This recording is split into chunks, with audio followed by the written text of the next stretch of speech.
Kinsa imong kauban din sa Panimalay? Mga bata. Mga bata lang. Gibiyaan na sa sawa, sir. Biyaan ko asawa. Gibiyahan kasi mga asawa.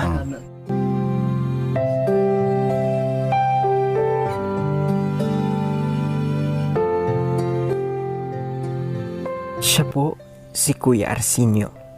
Mahigit 40 anyos. Isang magsasaka at isang katutubo. Si Kuya Arsenio mga bay ay may 3 anak. At sa kasalukuyan ay mag-isa niya itong itinataguyod. Iniwan daw kasi sila ng kanyang asawa. Nakabalo ako nasa sila karon. Kuya sa ubang kaya tungod sa kawalan mo.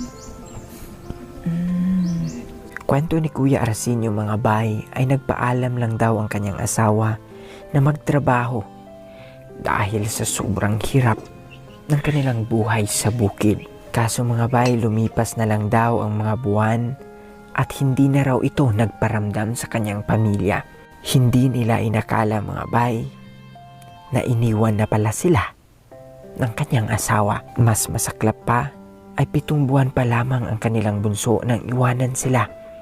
Pila ang edad sa imong anak nga gibiyaan siya sa iyong mama? Ito ka bulan. Gibiyaan na. Nagaano pa? Nagadidi pa? Nagatutoy pa? Tutoy pa. Sa ngayon ay patuloy na nilalabanan ni Kuya Arsenio ang hirap ng kanilang buhay. May taguyod lamang ang 3 niyang mga anak. Samahan niyo po kami mga bay at ating alamin ang kwento ng buhay ni Kuya Arsenio.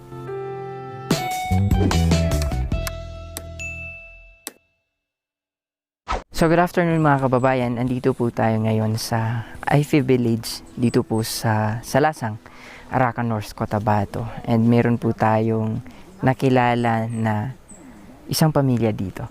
Tara po, samahan niyo po kami na alamin ang kanilang buhay. Let's go. Andito po tayo ngayon sa pamamahay ni Kuya. Ano si mong name gani Kuya? Pangalan ni mo? Arsenio. Nibuan. Pila mong edad Kuya? 40. 40 na. So nakilala po natin si Kuya mga kababayan dahil din po sa tulong ng asawa ni Dato dito po sa kanilang IP Village. And maraming salamat po sa kanilang pagpatuloy po sa atin dito po sa kanilang pamamahay. Kumusta imuhang nga kinabuhi din ni Kuya? Mayo man. Okay lang naman. Nana kay anak? Tulo. Na 3. Pilang edad sa kinamagulangan ni mong anak? 11. 11. Ang ikaduhan ni mo, pila ng edad? Yes na. Gis. Ang kinabanghuran, 7. 7 years old na. Nag-eskwela na sila tanan. Eskwela. Kamusta man ang ilang nga pag-eskwela? Mayo man. Mayo man ilang pag-eskwela. Asa sila ga-eskwela karon? Diya sa mental sa Lasang. Diya sa baba. Oh. Po mga kababayan, si Kuya Arsenio po ay meron siyang 3 anak. Puro babae ni tanan Kuya? May lalaki. Nay duha ang lalaki. 2 ang lalaki. Isa. Mapangutan na lang ako Kuya. Kinsa imong kauban din sa Panimalay? Kinsa imong kauban diri sa inyong balay? Mga bata. Mga bata lang. Mata na gibiyaan na sa sawa, sir. Biyaan ko asawa. Gibiyahan kasi mga asawa.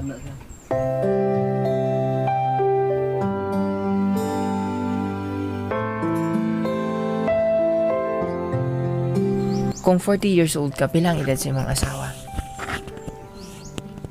23. So bata pa. Iniwan ka po. Iniwan po siya mga kababayan ng kanyang asawa. So bali yung 3 anak Kuya, katong 3 nimo ka anak. Anak ninyo to sa imong asawa. Upot sa mga lalaki ang mga asawa lang ko. Nagkuyog sa uban nga lalaki. Lalaki. Nakabalo ka Kuya unsa ang rason nga nung nagkuyog siya sa uban?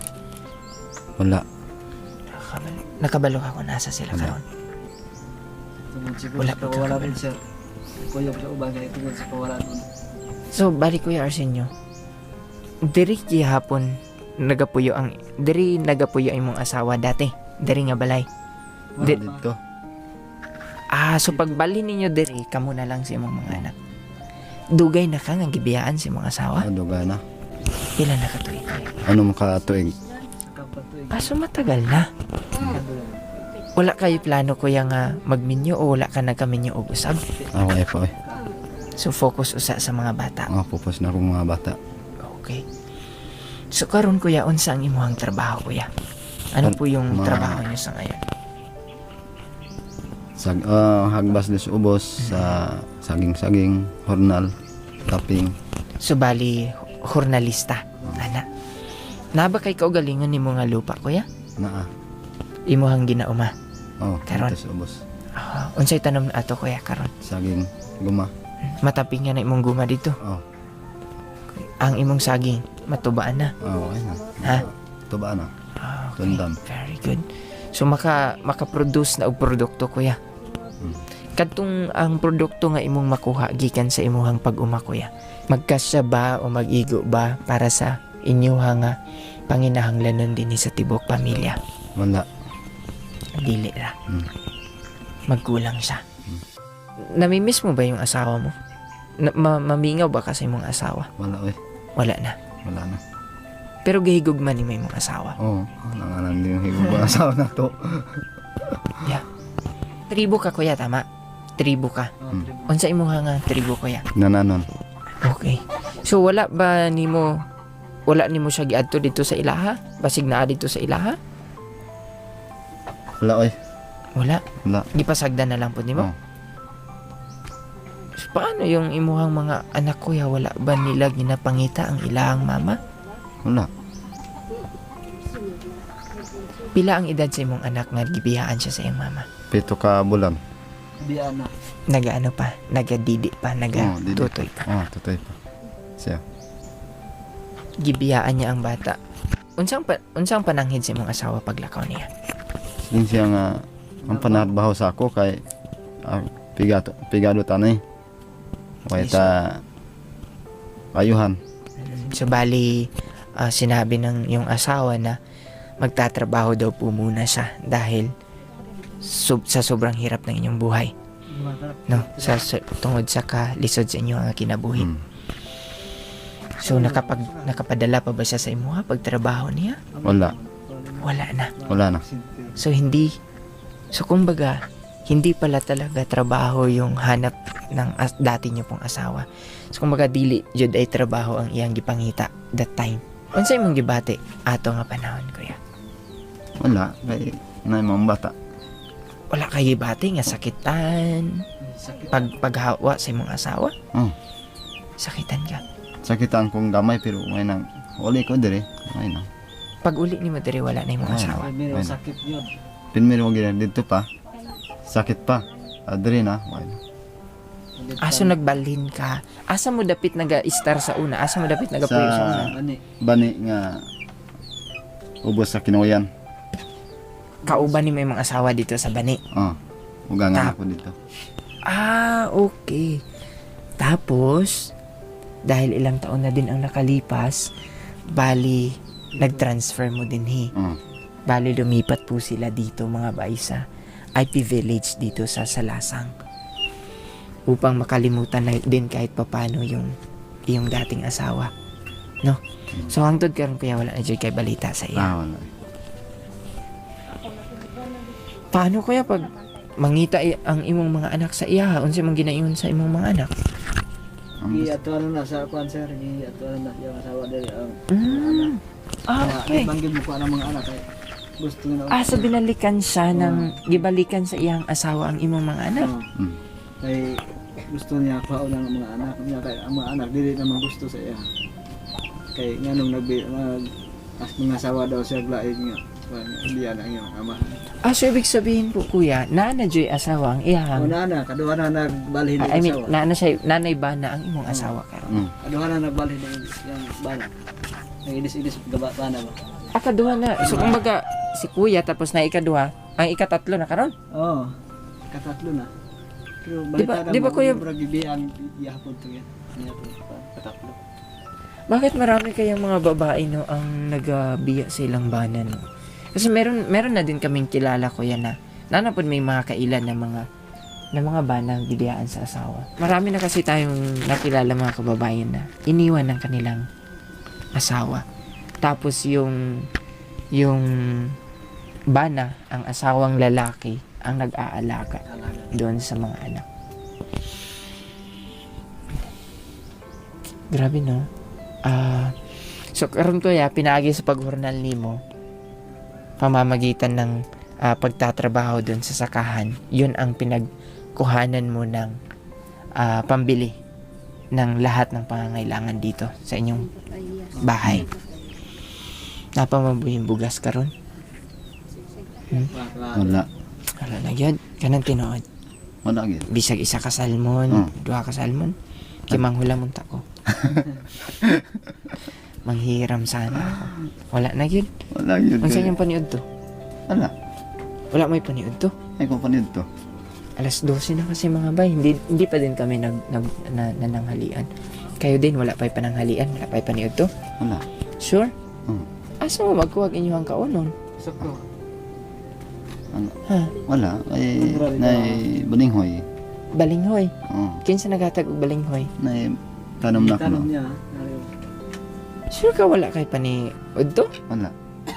Murag tanong na kasi mo nakakaon na kayo. Wala.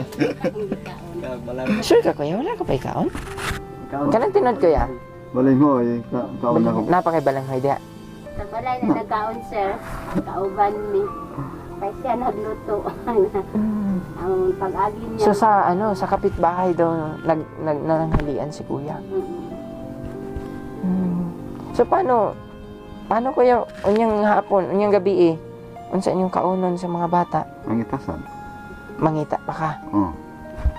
Tignan mo po na karon. As in te. Trabahoan mo ugma tapos karon makuha mo na imong suhon. Tapos Mangutang pumili ka. ng bigas. Mangutang ka muna para makapag yan. So mga kababayan, atin pong makapanayam si ang asawa po ni Dato, to Amado Buntulan. So, unsa nga galing yung pangalan natin? Ano pong pangalan? Teresita Buntulan. Yan, si Ate Teresita Buntulan. So, siya po yung kapitbahay ni Kuya Arsenio. Tama po? Kaano-ano niyo po si Kuya Arsenio? Pinsan po siya ng husband ko. Okay. So, bali, magpinsan sila ni Dato. Opo. Doon po siya nagpanangalian sa inyo. Oo. Wala talaga silang bigas ngayon. Wala. Kaya kahapon, sir, napunta siya sa bahay tapos nangutang ng bigas para may pambaon lang yung bata niya ngayon. Ngayon. So, kaninang umaga, meron silang naihain o meron silang nailuto kaninang umaga Opo. na galing sa inyo. Opo. So, bali, ano yun sa ate? Utang nila. Opo. Pag may pera na, yun pababayaran. Pag may pera na sila. Palagi po yun ang routine ni kuya na pag wala siya, punta siya sa mga kapitbahay. Oo, halimbawa yung kapitbahay kung may bigas, tapos siya wala, Pahiramin. ihatid po dito sa kanila. Dito kasi sa IP Village, sino yung may bigas, dapat mag-share-share. Tulong-tulong. Oo. Wow. Okay. So, yun ang kagandahan, no? Yun ang kagandahan sa kultura ng nating mga lumad na kahit pa paano po kung sino yung wala, no? Kahit Nagabigayan. yung nagtulong ka lang sang yung magsanggi ng mais, tapos ipagaling, tapos magawa na yun ng bigas, tapos ihati. Kung ilan yung bahay na kapitbahay mo, dapat hatian mo talaga kahit ilan lang, gano'n. Kamusta ang mga bata ni ate? Wala. Hindi naman naghahanap ng kanilang nanay. Hindi magpalapit yung mga bata. Di ba ate, bawal yun sa tribo na mag-change or kumbaga say tawagan ni anak kanang Palipat-lipat oo, na lalaki. oo. Di ba bawal yun sa tribo Bawal, ate? sir. Ayun ko sa kanya, ba't ganun ang kanyang Depende. So nasabi mo din kanina ate na si kuya wala siyang pinag-aralan talaga. Hindi marunong, sir. Dili ka kabalo magsulat kuya. Dili po ka kabalo magbasa. Hindi. Unsa ka lisod kuya? Unsa ka lisod nga kining wala kay nahibaloan? Ibang tao wala ba siya ginabuli sa uban nga tao? Wala. Bawal man yan dito, sir. Maraming salamat Ate Teresita sa inyong pagtulong kay Kuya Arsenio sa pagtutulungan. Believe po talaga ako mga kababayan doon po sa kultura ng isang Pilipino na kung wala yung walang-wala talaga yung isang kapatid natin o yung katribo natin, andyan yung mga kapitbahay na handang dumamay. So Kuya Arsenio, pagpasensya nyo na, meron lang kaming konting tulong na ibibigay sa inyo. Pagpasensya nyo na, hindi din kami nakabili ng groceries and bigas. Yun din kasi yung yung palagi naming dinadala pag meron kaming tinutulungan. Babayan, Kuya Arsenio, kini siya gikan sa Facebook. Dahil sa Facebook natin meron tayong ina-upload na video. And itong video i-upload din natin to sa Facebook. Dahil dyan merong mga kababayan natin na nag-send ng star. Nakalikom kami ng almost 10,000 stars. Tapos ang nahatag sa mga is like 6,000 plus. So sa 6,000 plus, yun po ang pinaghati-hati namin dun sa mga tinutulungan namin. So itong ibibigay namin sa inyo, kuya, konting halaga lang. Pero nag-hope mi, nagapanghinaot mi nga makatabang sa inyo, ha? No? Pambili mo ng bigas at pangangailangan mo dito sa bahay. Sudan. Ulam. Kuya. Salamat po, Ibang. And this one. So, pagpasensyahan mo na, kuya, kung maulang na sa amo nga mahatag. So, unsay imuhang paliton, anak nga? Bugas. Bugas o Tapos sudan nga gamay. Oh. No? Gamay nga sabon, groceries. Sabon. asin, bitsin. Ano. May mga gamit na ba imuhang bata sa pag-eskwela? Notebook? May mga sudan. Ang imong mga bata na nabay gamit karon? Wala Na, pa. wala wala pa. sir, ang iyang grade 2 is walang notebook. Tapos yung grade 4 niya at saka yung grade 5 kulang yung notebook nila. Okay, sige. Paningkamutan na to pero dili ko mag-promise, but we will do our best. Amo ang paningkamutan na kahit papaano makahatag man lang og ilang school supplies, no? Kini siya nga kwarta dili na gikan sa kuha. Gikan na sa kadtong mga nagatan-aw sa atong mga videos. Galing po yan sa mga nanonood ng ating mga videos dito sa Facebook. Ha? So, unsay mong gusto nga iingon sa ilang? Salamat ang hatag di sa ako ang kwarta. Akong kinabuhi. Palit ng bugas. Dako na ba na siyang tabang para sa imo? Oh. Ayan. Sige. Ikaw ate, may gusto kang sabihin doon sa mga star senders natin, doon sa mga tumutulong sa atin para makontinue ang ministry natin. So malaking pagpasasalamat ko sa taong nanonood ng videos. Tapos lalong-lalo na ito sa tulong kay Arsenio. Maraming salamat talaga. Maraming salamat po sa ating mga kababayan na nagsishare, nanonood ng ating mga videos. Maraming salamat po. Napakalaking tulong po yun. Doon po sa ating mga kababayang lubos na nangailangan. So, nakagawian na mo sa among vlog, kuya, and ate na. Pagkahuman sa among vlog, mag-pray me. Is it okay na makaampo may para sa inyo, ha? Okay, sir. Kasi mo na siya ang pinakadako nga mo nga ma-offer sa inyo, ha? No, kay kining material nga butang, after all, mawala man na siya. Kalibutan lang. Pero ang ato nga pag-ampog, pagtuo sa Ginoo dapat kanunay. Ha? Sige. So, let us pray. Ampo ta, Kuya Arsenio. Most gracious and heavenly Father, we thank you, Lord God, for this wonderful afternoon, Lord. Salamat, Lord God, nga nakaila namo, nakilala namin, Lord God, si Kuya Arsenio, si Kuya Andong, and of course, si Ate Teresita, Lord God. Maraming salamat po, Ama, sa kanilang puso na pinatuloy kami nila dito sa kanilang village. And we pray, Lord Jesus, na ikaw po nawa ang patuloy na mamuhat, Lord God, no, diri sa ilahang kinabuhi, Lord God, even sa life ni Kuya Arsenio. Lisod man ang ilang kinabuhi, Lord God, walay mga gikinahanglan, pero Lord, tuo kami nga ikaw man ang among provider, ikaw man ang nagahatag sa tanan namo ang gikinahanglan. Busa amahan nagaampo kami, Lord God, nga panalanginan nimo kini nga family. And we pray, Lord God, that this family, Lord God, will bring glory to your name, Lord God. And we thank you, Lord Jesus, sa pagtutulungan ng village na ito, Lord God. We thank you, Lord Jesus, sa bayanihan, simple bayanihan of this village. And we pray, Lord God, na ikaw po nawa ang patuloy na mag-comfort, Lord God, sa kinabuhi ni Kuya Arsenio. And bless also our sponsors, Lord God, even our viewers sa YouTube, viewers namin, Father, sa Facebook. Maraming salamat po, Ama, doon sa mga star senders namin. Dahil po sa kanila ay maipagpatuloy namin ang ministry na aming nasimulan. Ang tanan nga glory, Lord God, pasidungog, pasalamat, alang lamang kayo, Lord God. Kinabalik namo kining tanan nga na kanimo. Sa ngalan ni Jesus. Amen o amen. So, Kuya Arsenio, thank you so much. Dagan kaya salamat. Ug padayon na sa pagkinabuhi na imong mga anak nga imuhang himuon nga inspirasyon. Ha? Ate Teresita, thank you so much sa imuhang pagtudlo po sa mga dinis.